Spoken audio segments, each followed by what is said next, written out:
دانشگاه بین‌المللی سیاحی و صاحبکاری تاجیکستان در دایره اجرای نقشه چهاربینی‌های 20 ساله آموزش و رشد فن‌های طبیعت‌شناسی، دقیق و ریاضی در ساحه علم و معارف، اینچنین اعلام گردیدن سال‌های 2022-2026 سال‌های رشد صنعت، برگزاری آزمون جمهوری دانشجویان مؤسسه‌های تحصیلات عالی کسبی جمهوری تاجیکستان برای دریافت جام ریاست دانشگاه بین‌المللی سیاحی و صاحبکاری تاجیکستان را برگزار نمود. پس از آغاز رسمی آزمون جمهوری دانشجویان مؤسسه‌های تحصیلات عالی کسبی جمهوری تاجیکستان برای دریافت جام ریاست دانشگاه بین‌المللی سیاحی و صاحبکاری تاجیکستان در صحن دانشگاه دستاوردهای استادان و دانشجویان دانشگاه به نمایش گذاشته شده بود که اشتراکداران و مهمانان آزمون مذکور هنگام وارد شدن از آنها دیدن کردند. نمایش مذکور از نمایشگاه سیاحی، کتاب و واسطه‌های تعلیمی تالیف نموده استادان دانشگاه و دیگر دستاوردهای تا این مدت نایل گردیده این بارگاه علم و معرفت پیشکش اشتراکداران و مهمانان گردانیده شد. پس از تماشای نمایشگاه در تالار فرهنگی دانشگاه افتتاح رسمی آزمون دایر گردید. در آزمون مذکور نمایندگان دستگاه اجرایی پرزیدنت جمهوری تاجیکستان، وزارت معارف و علم جمهوری تاجیکستان، وزارت صنعت و تکنولوژی‌های نو جمهوری تاجیکستان، استادان و دانشجویان دانشگاه و دانشکده‌های عالی کسبی کشور و دیگر شخصان رسمی شرکت ورزیدند. ضمن افتتاح آزمون مذکور رکتور دانشگاه بین‌المللی سیاحی و صاحبکاری تاجیکستان اسرارزاده عبیدالله ستار سخن کرده ذکر نمود که پیشوای معظم ملت محترم امام علی رحمان ضمن سخنرانی‌های پیوسته خویش به ساحه معارف که در آن نسل آینده‌ساز وطن تربیت می‌یابد توجه به اندازه ظاهر نموده دائما تاکید می‌نماید که روند نظارت از خودکنی دانش‌های معاصر پرزور کرده شده نسل جوان با آموزش فن‌های طبیعت‌شناسی دقیق و ریاضی توجه بیشتر ظاهر نماید. با در نظر داشت تاکید راهبر دولت ریاست دانشگاه بین‌المللی سیاحی و صاحبکاری تاجیکستان در اساس تهیه و تصدیق نقشه چهاربینی‌ها مجموعه کارها را به نقشه گرفته است که آنها را دوره به دوره عملی می‌نماید. مقصد اساسی برگزاری چنین آزمون‌ها پیش از همه تطبیق همه‌جانبه سیاست حکومت کشور جهت رشد علم‌های طبیعت‌شناسی دقیق و ریاضی در ساحه معارف میباشد. علاوه بر این بلند برآورده شوق و هوس دانشجویان مؤسسه تحصیلات عالی کسبی با آموزش فن‌های دقیق از آن جمله متمتیک و تکنولوژی اطلاعاتی است.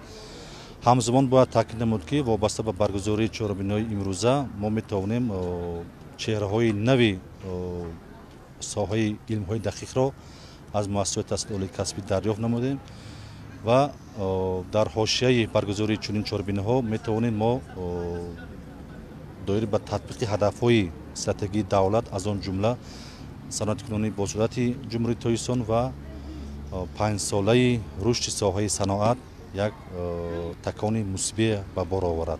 تاکید گردید که پیشوای ملت محترم امام علی رحمان ضمن ارائه پیام نوبتی خود که سال 2019 با مجلس عالی جمهوری تاجیکستان ارائه گردید سالهای 2020-2040 را 20 ساله آموزش و رشد فن‌های طبیعت‌شناسی دقیق و ریاضی در ساحه علم و معارف اعلان نمودند. همزمان پیشنهاد نمودند که همه ساله المپیادهای جمهوریوی، ولایتی، شهری و ناحیوی عاید به علم‌های طبیعت‌شناسی دقیق و ریاضی در همه زمینه‌های تحصیلات برگزار کرده شود. دانشگاه بین‌المللی سیاحی و صاحبکاری تاجیکستان بهر اجرا و تطبیق عملی دستور سپارش‌های پیشوای ملت نقشه چهاربینی‌ها را دایر به این مسئله تهیه نمود که برگزاری آزمون مذکور از جمله چنین اقدام‌های نجیبانه سرور دولت محترم امام علی رحمان بوده همکنون سال دوم است که برگزار کرده می شود. سپس در هر یک صنفخانه‌های دانشگاه اشتراکداران آزمون از روی اختصاص‌های در آزمون پیشنهاد گردیده امتحان سپاریدند. مورد به ذکر خاص است که هدف راهبر دوراندیش ملت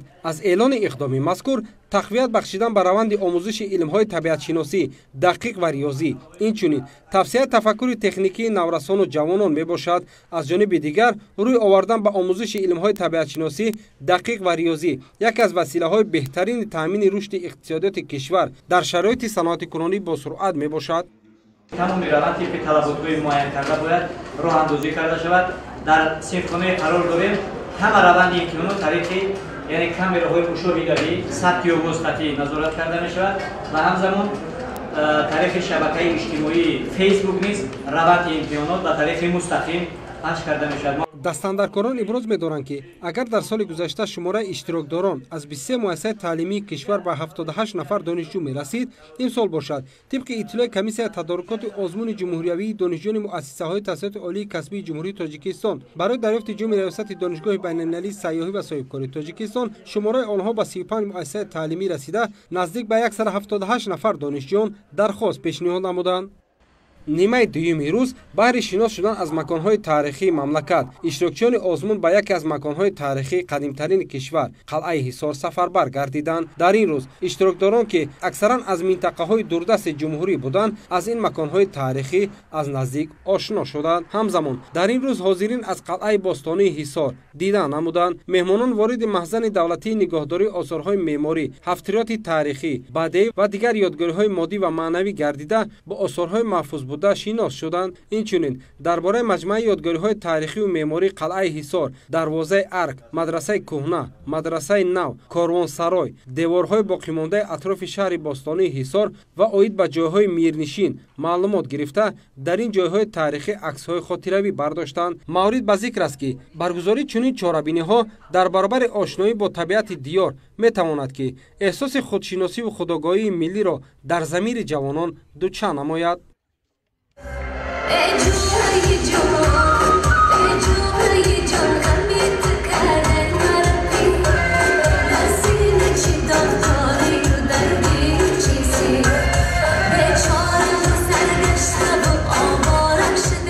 баъд аз ҷанбаси сайёҳат аз ин маконҳои таърихии кишвар баҳри болидахотирии иштирокдорони озмун дар толори фарҳангии донишгоҳ аз ҷониби донишҷӯёни ин муассисаи таълимӣ таҳти унвони шоми фарҳангӣ чорабинии консертӣ доир гардид ки дар он донишҷӯён бо ҳунару маҳорати хеш хотири иштирокдоронро болида гардониданд.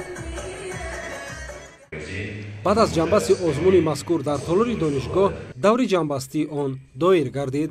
дар ҷанбасти он намояндагони дастгоҳи иҷроии президенти ҷумҳурии Тоҷикистон, вазорати маориф ва илми ҷумҳурии Тоҷикистон, вазорати саноат ва технологияҳои нави ҷумҳурии Тоҷикистон ва омӯзгорони муассисаҳои олӣ иштирок намуда оид ба баргузории ин гуна чорабиниҳои судманд ва барои донишҷӯён лозим изҳори сипос намуданд. таъкид гардид ки ҳар як донишгоҳу донишкада метавонад чунин озмунҳоро дар муассисаҳои хеш вобаста ба ихтисосҳое ки дар донишгоҳу донишкадаҳо мавҷуд аст баргузор намояд. аз рӯи натиҷагирӣ маълум гардид ки 6 нафар сазовори ҷойи якум, 12 нафар сазовори ҷойи дуюм ва 34 нафар сазовори ҷойи сеюм гардиданд. дар ин рӯз ғолибони ҷоми риёсати донишгоҳи байналмилалии сайёҳӣ ва соҳибкории Тоҷикистон бо ҷом ифтихорнома ва тӯҳфаҳои молӣ сарфароз гардонида шуданд.